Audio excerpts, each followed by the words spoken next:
Lord, salamat at ginising mo ako sa araw na ito. Lord, I thank you for this brand new day. Thank you for waking me up.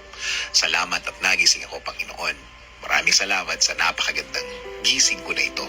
Tatanggapin ko po ito as another form of blessing.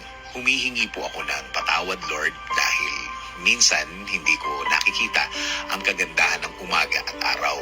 Hindi ko nakikita ang mga bagay na ibinibigay niyo sa akin. Mga bagay na dapat maganda ang effect sa akin. Since na sa problema ako nakatingin, hindi ko po ito lahat nakikita. Kaya ngayon, Lord, mas magkukonsentrate ako sa mga biyaya niyo sa akin.